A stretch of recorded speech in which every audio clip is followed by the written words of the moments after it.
चलिए अपने आत्मा के ज्ञान और ध्यान की ओर।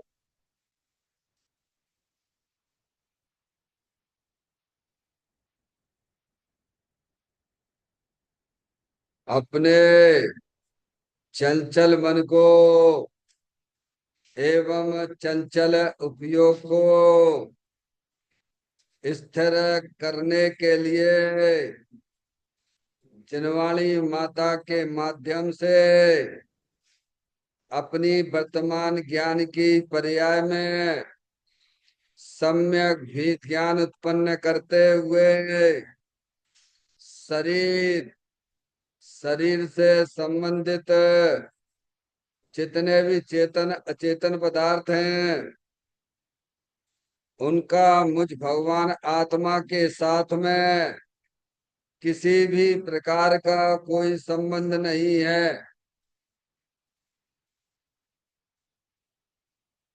इस प्रकार समस्त पर पदार्थों में अपने संबंध की वृत्ति को छोड़ते हुए अंदर में जो अखंड ज्ञान ज्योति स्वरूप भगवान आत्मा है उसमें ही वर्तमान पर्याय का संबंध जोड़ते हुए कि मेरा यह भगवान आत्मा सदा काल शरीर आदि पर पदार्थों से भिन्न एकमात्र अखंड ज्ञान ज्योति स्वरूप है। ऐसा अपने आप को जानो और ऐसा ही अनुभव करो कि वर्तमान में ही मेरा यह भगवान आत्मा शरीर आदि पर पदार्थों से भिन्न एकमात्र अखंड ज्ञान ज्योति स्वरूप ही है।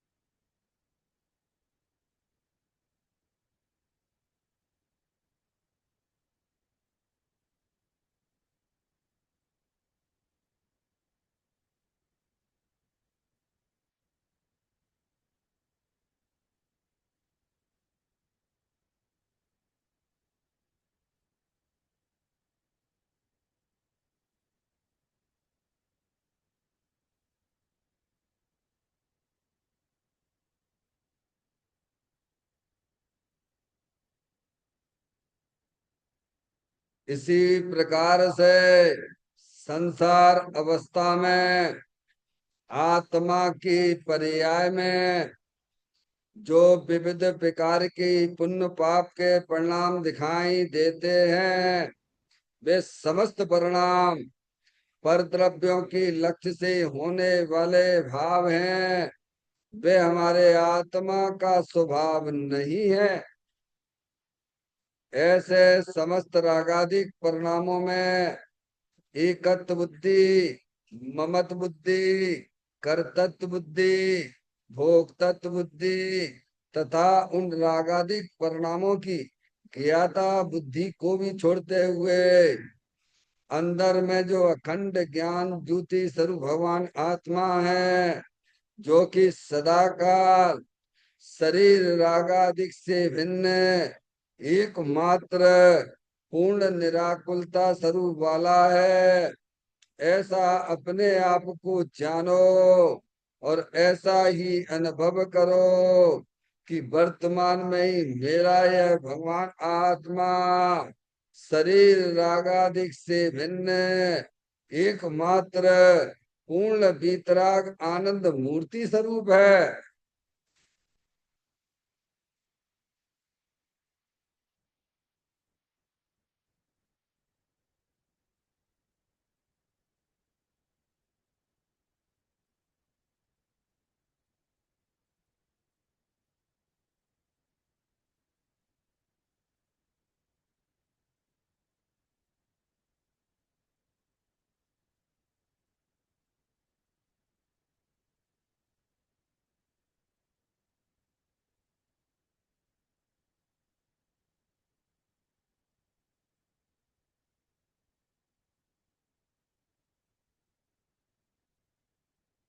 इसी प्रकार से संसार अवस्था में आत्मा के पर्याय में जो पर के लक्ष्य से होने वाला ज्ञान है, वह परलक्षी ज्ञान भी हमारे आत्मा का स्वभाव नहीं है।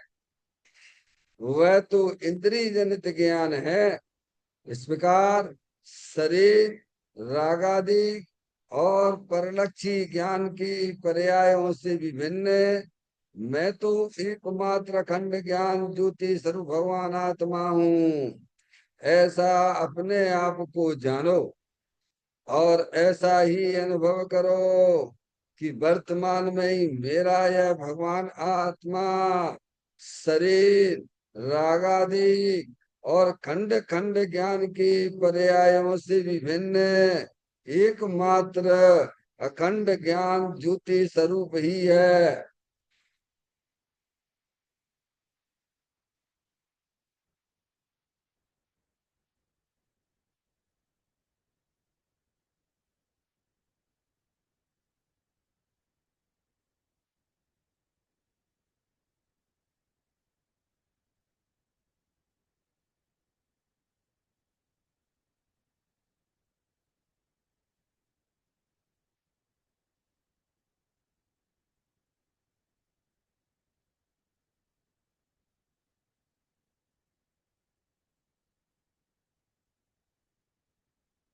त्रिप कर्म भाव कर्म नो कर्म रहित शुद्धात्म स्वरूपो मेरा ये भगवान आत्मा सदा काल शरीर आदि के 9 कर्मों से भिन्न है।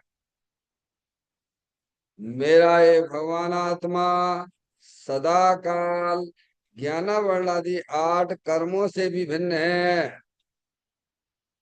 मेरा ये भगवान आत्मा सदा काल मोह राग देश भाव कर्मों से भी भिन्न है। इस प्रकार द्रव कर्म भाव कर्म 9 कर्म तीनों कर्मों से रहित मैं तो एकमात्र परम पवित्र शुद्धात्म स्वरूप हूँ, ऐसा अपने आप को जानो और ऐसा ही अनुभव करो कि वर्तमान में ही मेरा यह भगवान आत्मा तीनों प्रकार के कर्मों से रहित एकमात्र परम पवित्र शुद्धात्म स्वरूप है।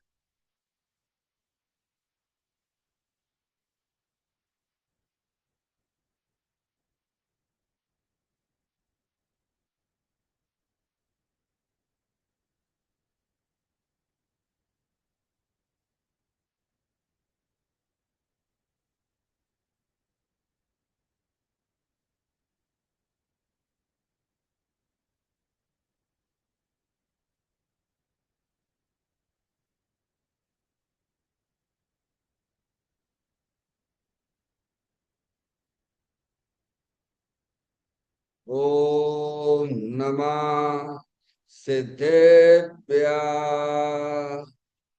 ओम नमः सिद्धेभ्य। ओम नमः सिद्धेभ्य। चिंतामणि सम स्वयं का चैतन्य तत्व महान है। निज का करूं मैं चिंतवन, निज का करूं श्रमदान में।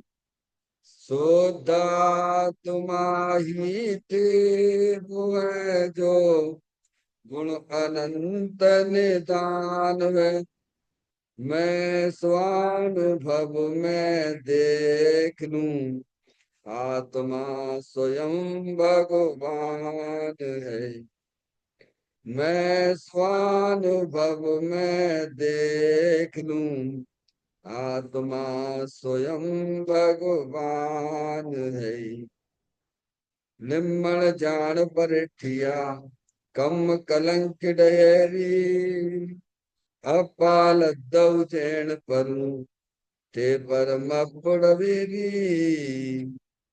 सब कर्म मल्लिका नासे करवर प्राप्त कर निज आत्मा जो लीन निर्मल ध्यान में नम कर निकल परमात्मा सब नाश कर घन गाति अरवरे अंत पद को पा लिया कर नमन उन जिन देवी को ये काव्य पद अपना लिया।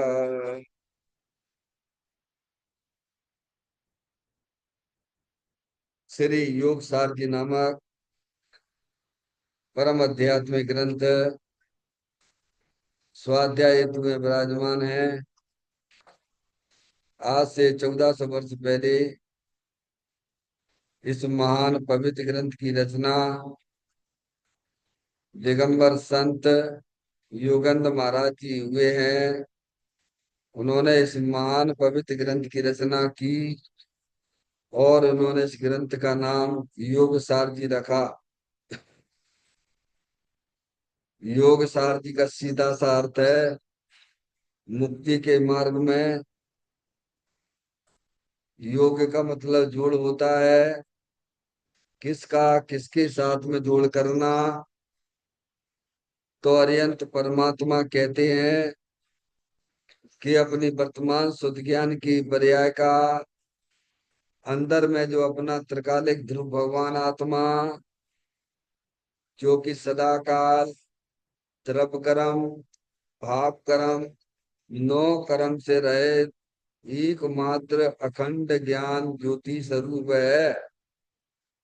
ऐसे ज्ञायक प्रभु परमात्मा में अपनी वर्तमान शुद्ध ज्ञान की पर्याय का संबंध जोड़ने का नाम योग है, जिसे शास्त्रीय भाषा में सम्यक दर्शन सम्यक ज्ञान भी कहते हैं।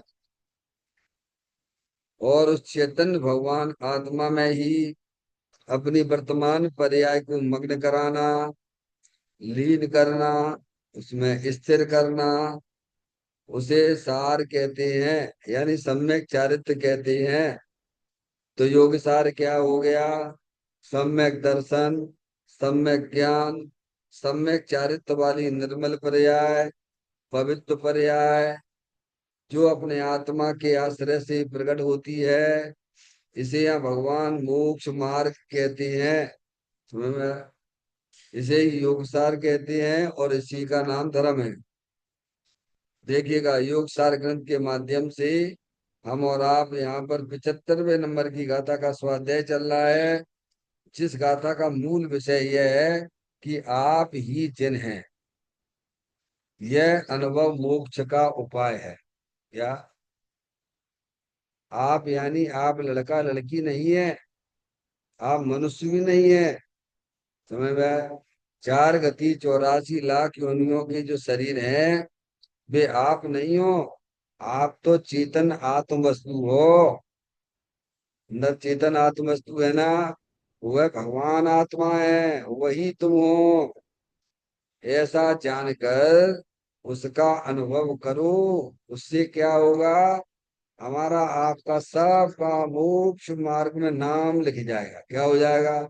संसार से नाम कट जाएगा और मोक्ष मार्ग में आपका हमारा नाम लिख जाएगा। क्या होगा? अरे भाई, संसार से विदा लेना है कि नहीं लेना है? हम्म? देखो, मनुष्य पर्याय के कितने दुख दिख रहे हैं तुम्हारे सामने। समझ में आया भैया? ऐसे दुख आत्मा ने अनंत बार उठाए हैं। तिर्यंत गति सामने देख रही, 2 गतियों के दुख तो स्पष्ट दिख रहे हैं। नरक गति है, जन्माणी आगम से जान लो। देव गति में भी जीव दुखी ही है, क्योंकि अज्ञान अवस्था है ना। समझ में आया? इसीलिए चारों गतियां दुख रूप हैं। हमें संसार में नहीं रहना है, तो हमें क्या करना है?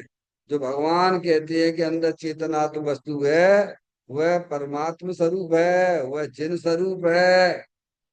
ऐसा जानकर, ऐसा श्रद्धान करके उसका अनुभव करो। अनुभव यानी उसका आनंद लूटो।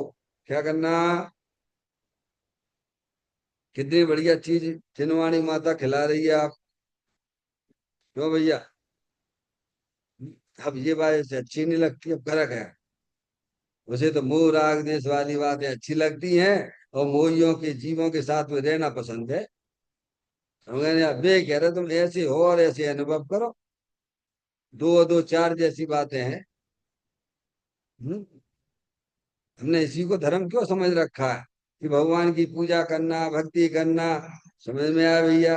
और लगे रहना, स्वाध्याय में ही लगे रहना। जो नहीं करते उनकी बातें छोड़ दीजिए। समझ में आया? जो स्वाध्याय नहीं करते हैं, जिन्हें तो अपनी आत्मा की उपलब्धि होना बहुत दूर है। जो स्वाध्याय में ही लगे रहते हैं, उनके लिए योगेंद्र महाराज 15वें नंबर की गाथा में हमें बताते हैं, निज आत्मा जाने नहीं और पुण्य ही करता रहा, तो सिद्ध सुख पातंग नहीं संसार में फिरता रहा। क्या? कौन के लिए गाता है परसमणि? जो हम और आप स्वाध्याय में लगे रहते उनके लिए है। निरंतर भगवान की, अरिहंत परमात्मा की पूजा भी करते हैं, भक्ति भी करते हैं, माला भी जपते हैं। जो नहीं करते ये काम, उनकी बात नहीं है यहाँ पर। ये तो पाप में ही लगे हुए हैं, और त्रियंच गति में उनको जाना निश्चित है। समझ में आया भैया? तो एक काम करो, जो वीतरागी थे वीतरागता का उपदेश देंगे कि राग का देंगे? बोलो, अरे बोलो भगवान। तो वीतरागता का देंगे तो वीतरागता कैसे आती है? अरे ये उपदेश दे रहे हैं, तुम जिन स्वरूप हो, वीतराग आनंद मूर्ति स्वरूप हो, तुम उसका अनुभव करो। है? अब कोई पुद्गल को तो ये उपदेश नहीं दिया जा रहा है, ना धर्म तरफ को, ना अधर्म तरफ को, ना आकाश तरफ को, ना काल तरफ को। कौन को दे रहे हैं? जो समझदार है उसी को समझदारी का तुम परिचय दे दे। यही समझदारी का परिचय है, कि अपने आप को चेतन स्वरूपी भगवान आत्मा जानना, मानना, और निरंतर उस आत्मा का आनंद लूटते रहना। समझ में आया? इसी को कहते हैं समझदारी। हम्म? देखिएगा, गाथा का पाठ करते हुए इसकी चर्चाओं के पॉइंट पे चलेंगे। जिन देव जो मैं भी वही, इस भांति मन ने भ्रांत हो, है यही शिव मग योगी जनना मंत्र एवं तंत्र है। देखिएगा पॉइंट पर सीधे।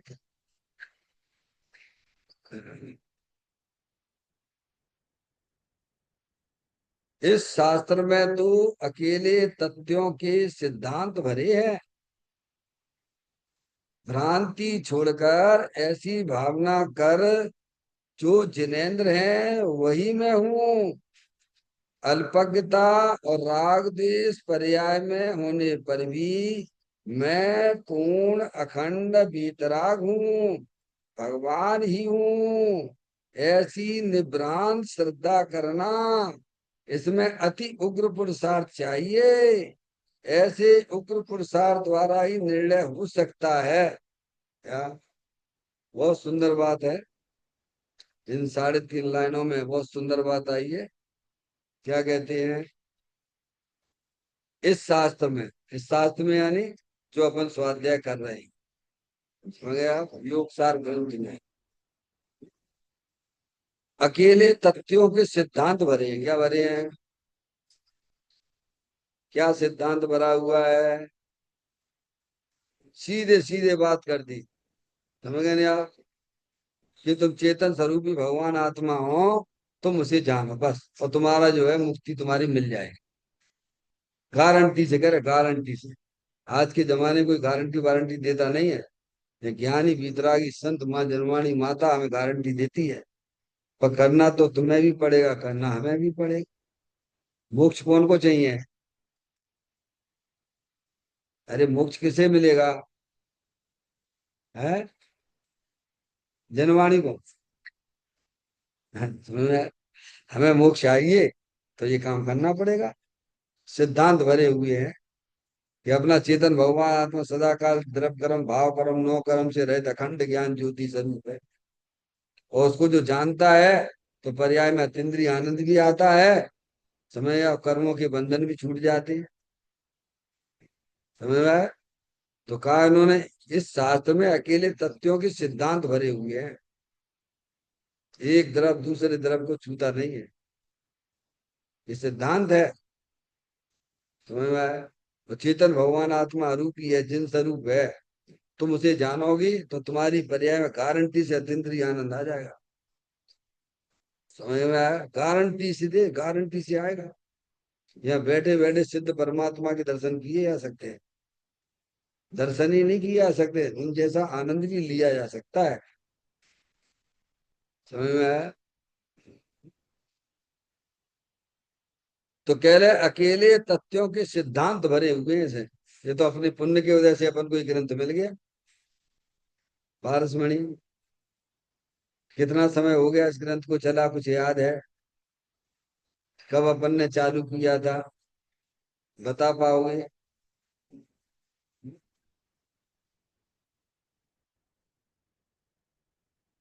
वंदना, है 2 साल हो गए? है 1.5 से 2 हो गए। चलो 1.5 साल तो मान लेते हैं। हैं, 2 ना मानो तो 1.5 साल मान लो, 1 साल से ऊपर ही हो गया होगा भगवान।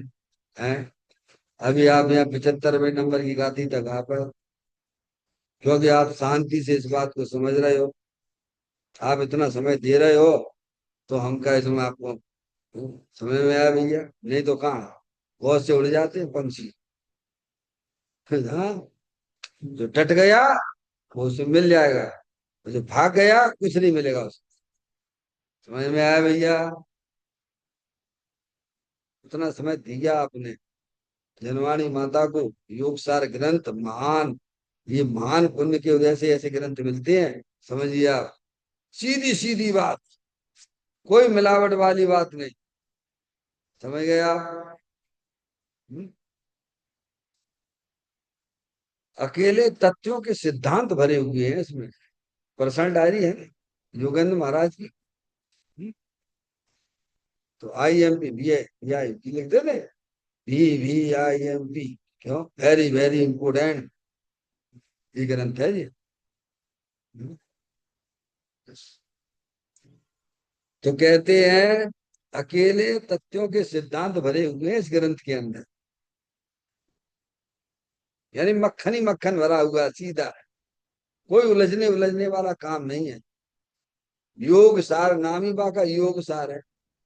फिर क्या,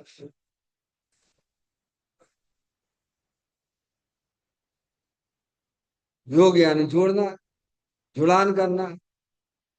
समझ गए? योग का मतलब जुड़ान करना।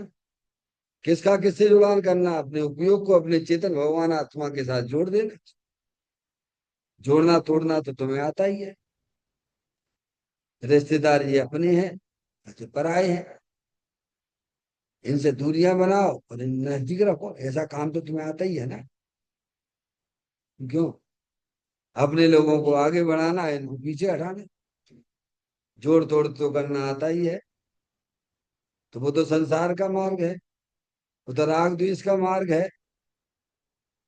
यहाँ कहते हैं अपने उपयोग को अपने चेतन भगवान आत्मा के साथ जोड़ देना। चेतन आत्मा वस्तु है कि नहीं है? बोलो, आत्मा है कि नहीं है? जानने देखने वाले अरूप की चेतन आत्मा वस्तु है, जिन स्वरूप है।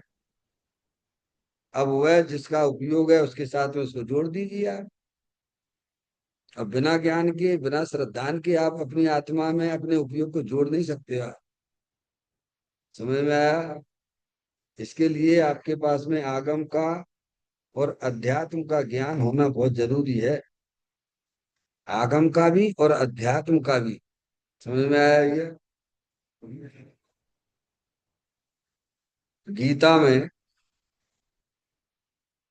6वें अध्याय में अर्जुन ने कृष्ण से पूछा, कृष्ण भगवान से पूछा, 6वां अध्याय, 36 नंबर का श्लोक कि प्रभु ये मन को कंट्रोल करना तो बहुत दुर्लभ है। क्या कहा अर्जुन ने? कृष्ण भगवान से पूछा कि प्रभु ये मन को कंट्रोल करना तो बहुत बहुत मुश्किल है। तो भगवान कृष्ण उनके समझ में आए, गीता है ना, तो कहते हैं हाँ कठिन तो है।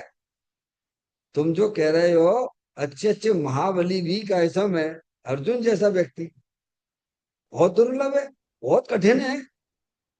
क्या मन की ये चंचलता जो है, इसको कंट्रोल में लाना बहुत बहुत कठिन है।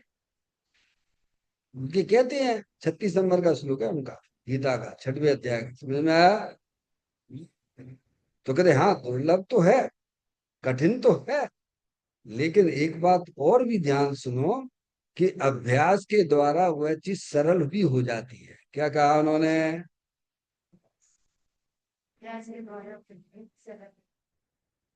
क्या जवाब दिया भगवान कृष्ण ने गीता में? बोलो। कठिन तो है, असंभव नहीं है, लेकिन आप अभ्यास करोगे तो सारी इंद्रियों को जीता जा सकता है। समझ में आया? वे तो सब काल्पनिक बातें हैं। यहाँ तो आपके मुकद्दर से ये आपको वस्तु स्वरूप मिल गई भगवान। वस्तु स्वरूप के सच्चा ज्ञान होने पर मन को जीता जा सकता है। क्या वस्तु स्वरूप का सच्चा ज्ञान हो जाने पर, उसका श्रद्धान हो जाने पर मन को जीता जा सकता है। तभी तुम्हारे बनारसी दास जी ने क्या बढ़िया चीज लिखी है, बोलो क्यों? वस्तु विचारत ध्यावते मन पावै विश्राम, रस स्वादत सुख उपजे, अनुभव या को नाम। क्या कह रहे? मन को जीता जा सकता है। छेड़ाला में लिखा ना, ताते जिनवर कथित तत्व अभ्यास करीजे, संशय विभ्रम मोह त्याग आपन लख लीजिए। क्या कह रहे हैं? ये काम करना पड़ेगा। ताते जिनवर कथित तत्व अभ्यास करीजे, संशय विभ्रम मोह त्याग आपो लख लीजिए। जिनवर देव के द्वारा जो वस्तु स्वरूप बताया गया है, जो तत्वों का स्वरूप बताया गया है, तुम्हें उसमें अपने उपयोग को लगाओ। ताते जिनवर कथित तत्व अभ्यास करीजिए। क्या?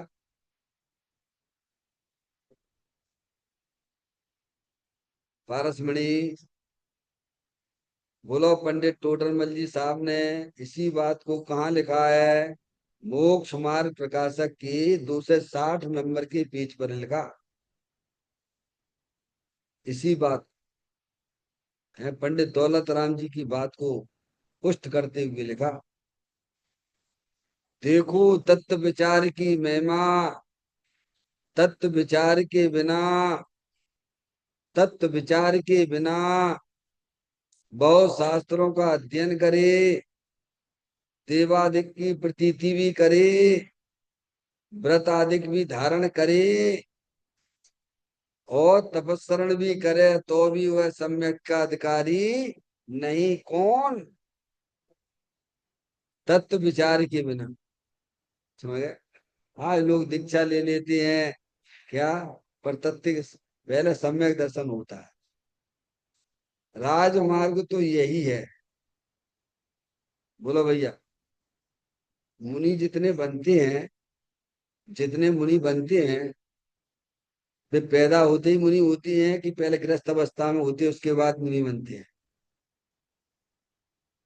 क्या कह रहे हैं माधुरी? वह बच्चा पैदा हुआ तो मुनि हो जाता है क्या?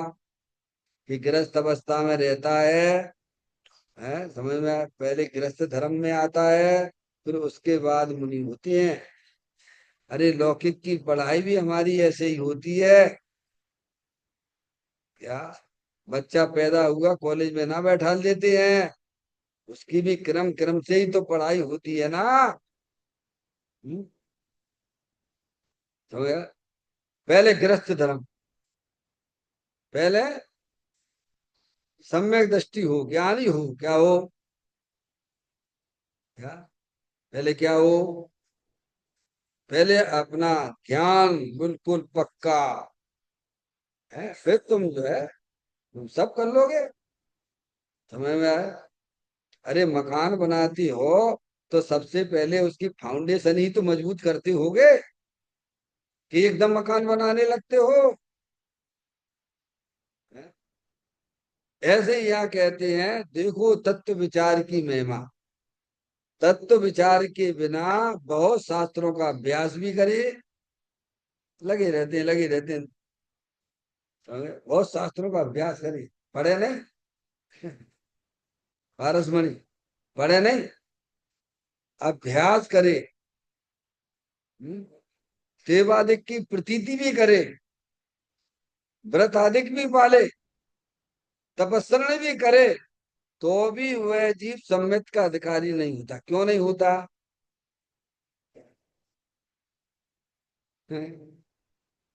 क्योंकि जब तक आत्मा को जाने बिना और आत्मा को तत्व की जो जिन्हें दी परमात्मा ने जो तत्व बताए हैं, उनका ज्ञान और श्रद्धान पक्का होना चाहिए। अभी ऐसे पुरुषार्थ नहीं लगता है।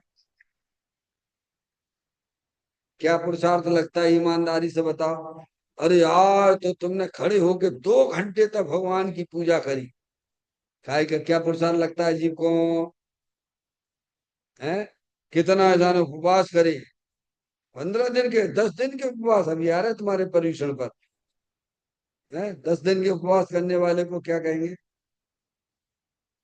है, उसकी यह रथ उसमें हाथी पे बैठ के उधर निकालते, महाराष्ट्र में तो खूब निकालते हैं। 10 उपवास करते नहीं, निर्जल, कुछ नहीं, पानी वानी कुछ नहीं, उसे वो पुरुषार्थ दिखता है, जबकि वो कोई पुरुषार्थ पुरुषार्थ नहीं है। समझ में आया भैया? वो तो अभ्यास है, आप शरीर का जैसा अभ्यास कर लो वैसा हो जाता है। आपने रात्रि पानी त्याग कर दिया तो आप वैसे चलते रहते हैं। कुछ समय आपको प्यास लगेगी और उसके बाद फिर आप वैसे की वैसे हो जाओ, बिल्कुल कुछ नहीं, जाए तुम धर्म समझे बैठे। तो कहते हैं, ताते जिनवर कथित तत्व अभ्यास करीजिए, संशय विभ्रम मोह त्याग आपो लख लीजिए। तो सम्यक का अधिकारी कौन है? कि इन चारों के बिना भी, इन चारों के बिना, तत्व विचार वाला, तत्व विचार वाला, शास्त्र के अभ्यास के बिना भी, देवादिक की प्रतीति के बिना भी, व्रत आदि धारण किए बिना भी, तपस्या आदि किए बिना भी सम्यक का अधिकारी हो जाता है। आ गई बात? पारसमणि, यही तो लिखा है कि नहीं? बोलो उसका अर्थ क्या है, किस पे वजन दिया गया है? उस पॉइंट को छूइए, किस पे वजन दिया जा रहा है? स्वाध्याय तो बहुत करते हो आप, पर वजन किस पे दिया जा रहा है? पर हम क्यों बोल्ड लेटर से दिया, बोल्ड लेटर में लिखा वहां पे, देखो तत्व विचार की महिमा, तत्व विचार के बिना जी बहुत शास्त्रों का अभ्यास भी करते हैं, हम्म, देवादिक की प्रतीति भी है, व्रत आदि भी पालते हैं, तपस्करण भी करते हैं, लेकिन वे सम्यक के अधिकारी नहीं। तो कौन है? तत्व विचार वाला। कौन?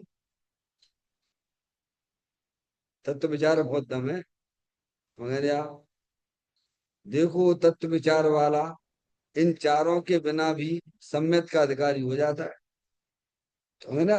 तो पहले जो है गृहस्थ धर्म का जो धर्म है, पहले सम्यक दृष्टि हो, सम्यक ज्ञानी हो, खूब तत्व का विचार करो, चिंतन करो, तो वो ही कर्मों को काटे। ताते हैं जिनवर कथित तत्व अभ्यास करीजिए, संशय विभ्रम मोह त्याग आपो लख लेंगे। क्या है? विचार शक्ति मिली है, विचार वाले को सम्यक की प्राप्ति होती है। हमें आपको विचार भी मिला, मन भी मिला, हम्म, पर अपना उपयोग वहां लगाएंगे आप, जिन्हें देव परमात्मा ने जो वस्तु स्वरूप बताया है, उसमें आप अपने उपयोग को लगाइए।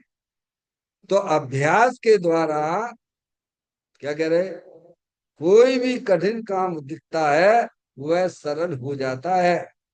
समझ में आया भैया? कठिन कुछ भी नहीं है। फिर कहते हैं भ्रांति छोड़कर, क्या लिखा उन्होंने? देखो, भ्रांति छोड़कर ऐसी भावना कर जो मैं जिनेंद है वही मैं हूं। अब आपको मैं उधर ले जा रहा हूं, आचार्य अमृतचंद देव की उसी बोल, उसी जो अपन पढ़ते रहते हैं, 32वें नंबर का कलश।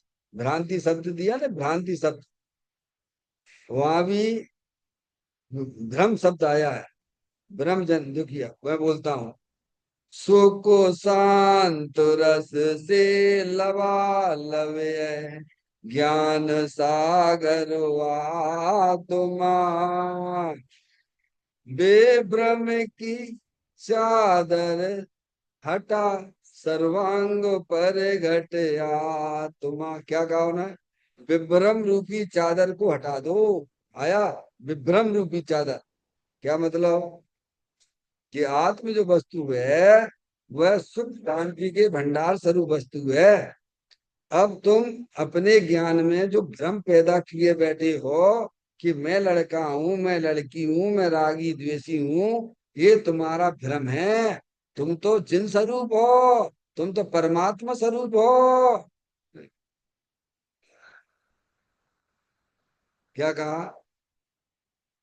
सुख शांत रस से लवा लवय, ज्ञान सागर वहा तुम्हार, बेभ्रम की चादर हटा, सर्वांग पर घटया तुम। आनंद ही आनंद हो जाता है। जहाँ भ्रम टूटा और पर्याय में अतीन्द्रिय आनंद की धारा चालू हो जाती है, क्या हो जाता है?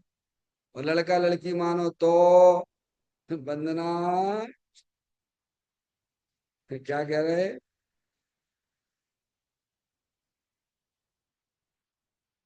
कौन के लड़का लड़की? कौन के रिश्तेदार? कौन के? ये भ्रम में ही गाड़ी चल रही है कि लड़का हमारा है, लड़की हमारी है। समझ में आया? ये रिश्तेदार हमारे, तुम भ्रम में ही चल रहे हो, मर जाओगे। संसार में डुबकी लगाना पड़ेगी। विभ्रम रूपी चादर को हटा दो। ऐसी ज्ञान में शक्ति है, शुद्ध ज्ञान की पर्याय में वो शक्ति है।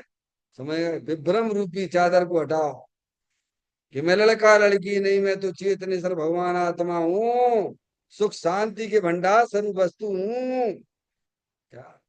मैं रागी भी नहीं, मैं द्वेषी भी नहीं, मैं तो चेतनेश्वर भगवान आत्मा हूँ। सुख को शांत रस से लवा लवय, ज्ञान सागर वहा तुम्हार, विभ्रम की चादर हटा, सर्वांग पर घटया तुम। ये भजन इस लोक के सब एक साथ नहाइए, इसे ही अपनाइए, इसमें ही मग्न हो जाइए। काय में मग्न होने? क्यों? किसे अपना मानिए? अपनी चेतन भगवान आत्मा को अपना जानिए, मानिए। वे कहे इसको ही अपनाइए और इसी में मग्न हो जाइए। अब जानने का काम तो आप करते हो, तो जानने का काम किसके साथ में कर रहे हो कि लड़का लड़की में हो? ये तो तुम्हारी भूल है। तुम तो अरूपी चेतन भगवान आत्मा हो। समझ में आया? तो श्रद्धा ज्ञान सही हो गया। और फिर ये काम करिए कि उसी में अपने उपयोग को आनंद लगाइए, डुबकी लगाइए उसमें। ये करने के लायक काम है। तो कहती है भ्रांति छोड़कर। क्या भ्रांति छोड़ देना? कि मैं लड़का लड़की नहीं हूं। क्या भ्रांति छोड़ना? जब मैं लड़का लड़की नहीं है तो परिवार किसका है माता जी? ये मकान किसका है? दुकान किसकी है? और रिश्तेदार में हमारे, हमारे तो कौन की? ये तुम्हारे हैं कि शरीर की है? तुम कहाँ माने बैठे? भ्रम में चल रहे हो, संसार में डुबकी लगाना पड़ेगी। तो भ्रांति छोड़ो, मेरी तो चेतन आत्म वस्तु ही मेरी है। जैसा आचार्य कुंद कुंद देव ने समय सार की 38वें नंबर की गाथा में घोषणा की, उन्होंने अपना परिचय दिया। मैं एक शुद्ध सदा अरूपी ज्ञान द्रव्य यथार्थ से, कुछ अन्न वो मेरा नहीं, परमाणु मात्र नहीं। अरे तो क्या भ्रम छोड़, भ्रांति छोड़कर, यही तो भ्रांति है तुम चेतनेश्वर भगवान आत्मा और माने बैठे अपने आप को शरीर वाला। लड़का लड़की देखते हो क्या, देखने वाला नहीं देखते हो। तो भ्रांति छोड़कर, अरे माँ जनवाणी माता कह रही है भाई, है तीन लोग के नाथ कह रहे हैं, तो अभी तुम उनकी बात नहीं मानोगे तो किसकी मानोगे बोलो भैया। मोइयों की बात तो तुम्हें लग जाती है अच्छी, वे आई बुआ आई और नाम रख के चली गई, है और पैसा लेके मैं अनिल, इसका नाम क्या, अनिल कुमार। और जो भाई दिन भाई पूरी पूरी पर्याय में घोंटता रहता है क्या। जैसे एक लड़की की शादी एक लड़के से कर दी जाए तो पूरी जिंदगी भर वो क्या देखती रहती है, नहीं आई समझ में।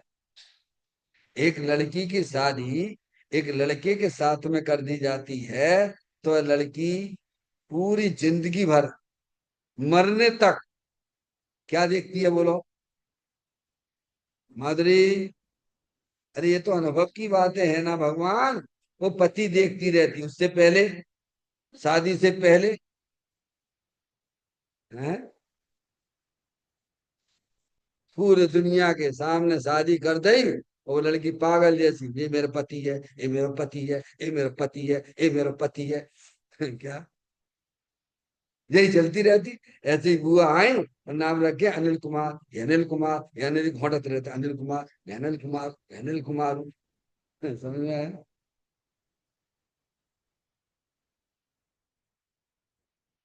तो क्या भ्रांति छोड़कर अगर अपने आत्मा को, आत्मा का आनंद लेना है तो सबसे पहले अपने ज्ञान में, अपने श्रद्धान में यह ज्ञान करो कि मैं चेतनेश्वर भगवान आत्मा हूं, मैं लड़का लड़की नहीं हूं।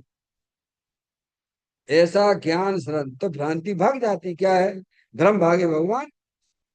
अब ये है, वहां सामने जो है पड़ी हुई है रस्सी और तुम्हें दिख रहा हो सांप। तो यहाँ यहाँ कौन सी परे आ रही है वंदना, कौन सी परे आती है, डर वाली भय वाली। क्यों, क्योंकि पड़ी है रस्सी और तुम देख रहे हो भाई सर, जान भी रहे हो गलत और मान भी गलत रहे हो, जबकि है वहां क्या, तो सही ज्ञान भी करो कि रस्सी है और मानो भी यहाँ रस्सी ही है सांप नहीं है। तो यहाँ कौन सी पर्याय आएगी, शीतल पर्याय आएगी, अतीन्द्रिय आनंद वाली पर्याय जाएगी। समझे?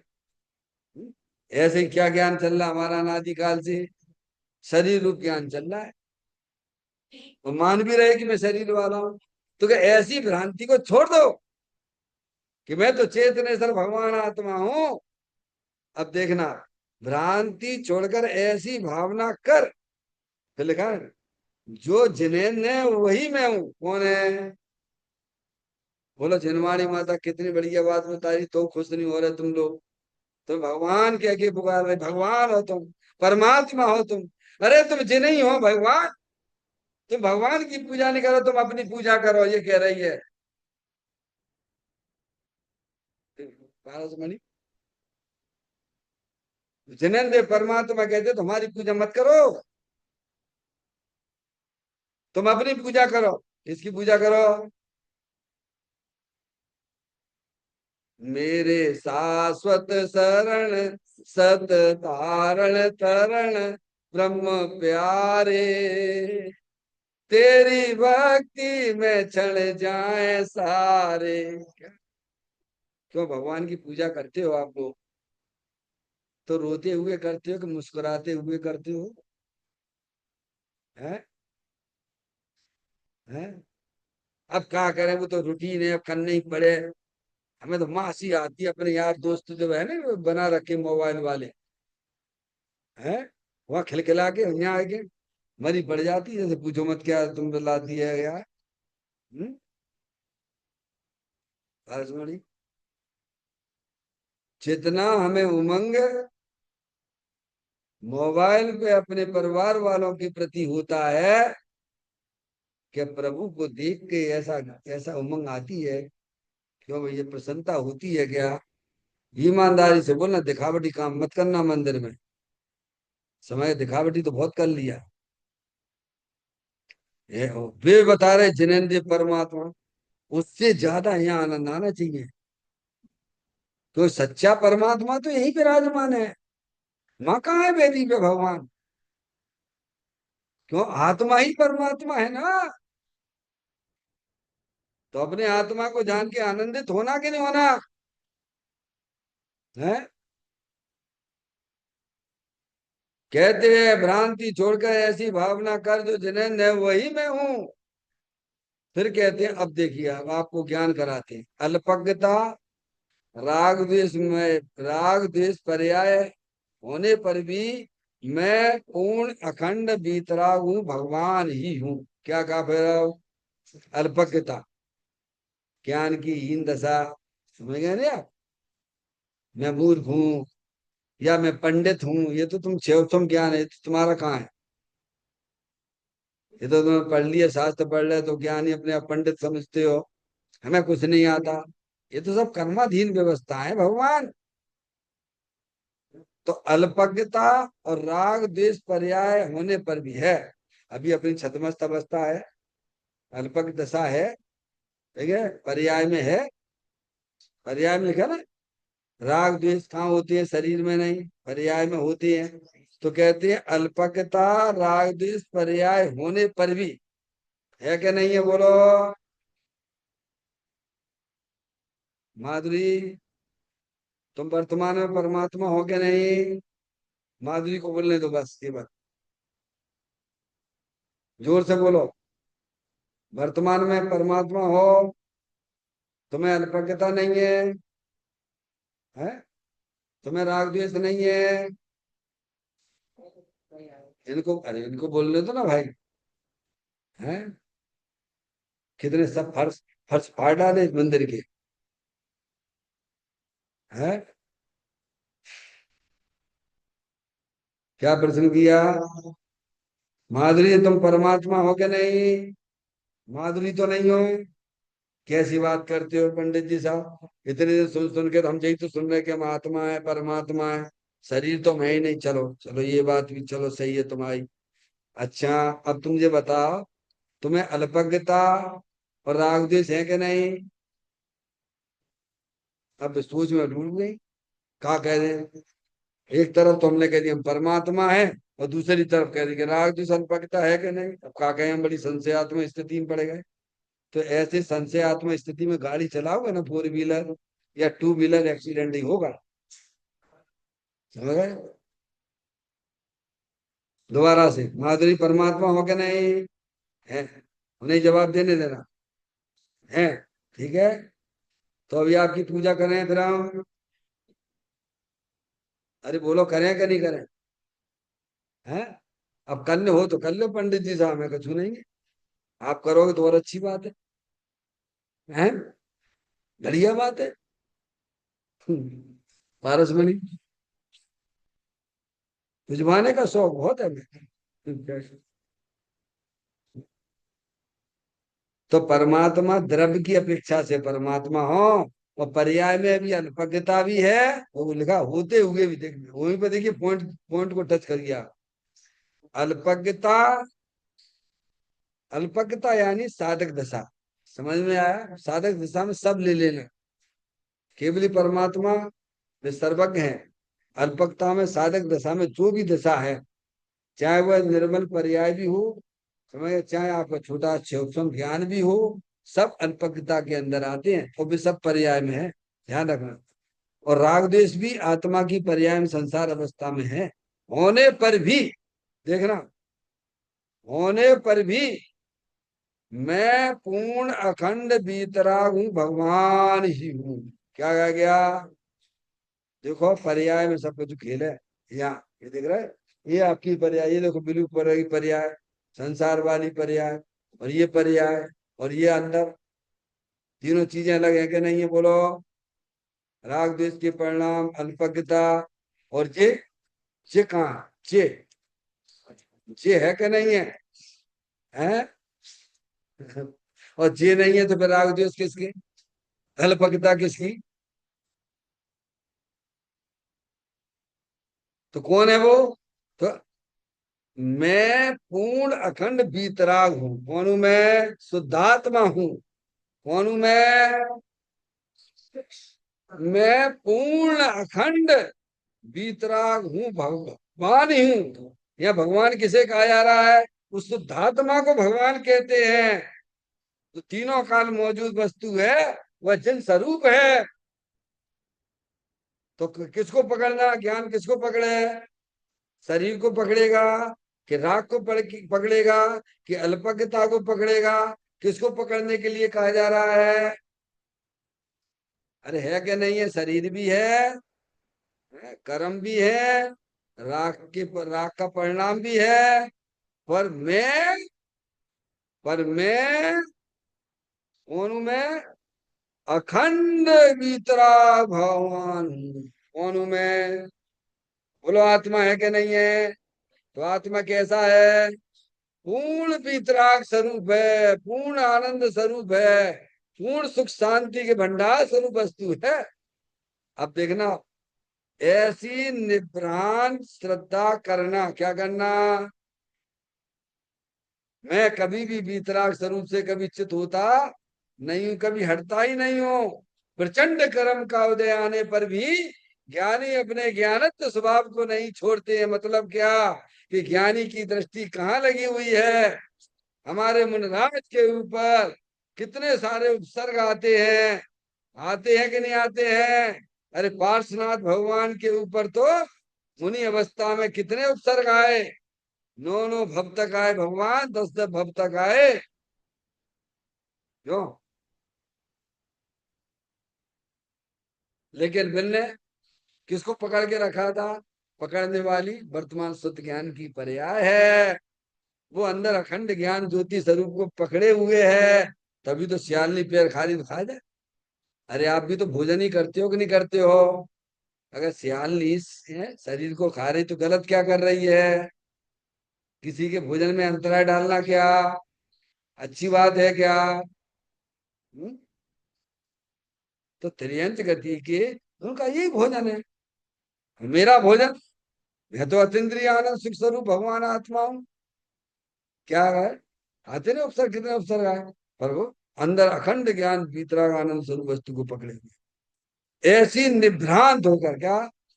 अब निभ्रांत तो होना पड़ेगा आपको, क्योंकि अरिहंत परमात्मा की वाणी है जी। समझ में आया? अब काय के लिए भ्रम पैदा करना? अरे तीन लोग के नाथ कह रहे हैं तो भी तुम स्वीकार ना करो। अब देखना, निभ्रांत श्रद्धा करना, किसी की नहीं सुनना दुनिया में। सब दुनिया वाले सब पागल हैं, क्योंकि उन्हें शरीर ही दिखता है, कर्म ही दिखते हैं, राग ही दिखते हैं। देख भगवान कह रहे तुम तो बीतराग आनंद मूर्ति स्वरूप हो। ऐसी निभ्रांत होकर श्रद्धा करना। क्या करना? जिनवाणी माता को हृदय के अंदर बसाना, अपने ज्ञान में हरियंत परमात्मा को बैठालना। ऐसी निभ्रांत श्रद्धा, समझ में आया भैया? जैसे अज्ञानी कैसी निभ्रांत रहती है, शरीर के प्रति कैसे निभ्रांत रहता है, ऐसे ज्ञानी भी अपने आत्मा के प्रति निभ्रांत श्रद्धा रहती है। तो कहते हैं निभ्रांत श्रद्धा करना, इसमें अति उग्र पुरुषार्थ चाहिए लोग। ये बात तो सही है, क्योंकि अनादिकाल से संयोग की दृष्टि है। समझ में आया? और संयोग रूपी अपने आप को मानते हो, जानते हो। अब ये ऑपरेशन चल रहा है यहाँ पर, ये कैंसर से भी बड़ा ऑपरेशन है भगवान, अनादिकाल की भूल है। तो इसको पुरुषार्थ कहा, किसको? प्रभु की बात को स्वीकार करके निभ्रांत हो जाना। मैं तो चेतनेश्वर भगवान आत्मा ही हूँ, मैं लड़का लड़की नहीं हूँ। ऐसा पुरुषार्थ, कहते अति उग्र पुरुषार्थ चाहिए, तब सम्य दर्शन होता है। ये ढीले फिल्लों को ना होता यहाँ पे। गंगा गए गंगादास, जमुना गए जमुनादास, वो हो जाए धर्म, बिल्कुल ना होगा धर्म। धर्म भी नहीं होगा, पुण्य भी नहीं होगा तुम्हें। समझ में आया भैया? इसको गाय पुरुषार्थ नहीं किया। कहते अति उग्र पुरुषार्थ चाहिए, कैसा? कि मैं परमात्मा ही हूं, ऐसी अपने ज्ञान में श्रद्धा में बैठना चाहिए। उसे कहते अति उग्र पुरुषार्थ चाहिए सम्यक दर्शन प्राप्त करने के लिए। समझ गया? सिद्ध भगवान पुनः संसार में गमन क्यों नहीं करते हैं? अरे क्यों नहीं करते हैं? क्योंकि उनकी श्रद्धा ऐसी बैठी हुई, श्रद्धा के बल पर ही, समझ, श्रद्धा के बल पर वो दोबारा इधर नहीं आते। ऐसे ही हमें संसार से निकलना है तो पहले अंदर ऐसी निभ्रांत श्रद्धा चाहिए, तभी निकल पाओगे आप। उसी को यहाँ पुरुषार्थ कहा गया है। ऐसे उग्र पुरुषार्थ द्वारा ही निर्णय हो सकता है क्या? ये वास्तविक निर्णय है। ऐसा नहीं कि हाँ ये पंडित जी कह रहे ये भी सही है, वे कह रहे वे भी सही है, ये कह रहे वे भी सही है। गंगा गए गंगा, जमुना गए जमुना था, इन सब सही सही सही है। दूसरे को खुश करने के लिए ऐसे ऐसे करता रहता है। भगवान क्या कह रहे हैं इस पर ध्यान नहीं देता है। समझ गया? तो कहते ऐसे उग्र पुरुषार्थ द्वारा ही हमें वास्तव में अपने आत्मा का निर्णय करना चाहिए। जैसा हरिहंस परमात्मा ने, माँ जनवाणी माता ने, साधु परमेष्ठी ने जो आत्मा का स्वरूप बताया है, हमें उसी प्रकार से श्रद्धा और ज्ञान अपने पर्याय में लाना चाहिए। और यही वास्तव में एक मुक्ति का उपाय है। चैतन्य काय स्मरण प्रति क्षण करो रे, भावी के अनंत दुख को पल में हरो रे। अक्षय अनंत निज शोक निदान पाओ, गाओ अरे नित इसी के गीत गाओ। गाओ अरे नित इसी के गीत गाओ। नौवा नमोकार अंत का स्मरण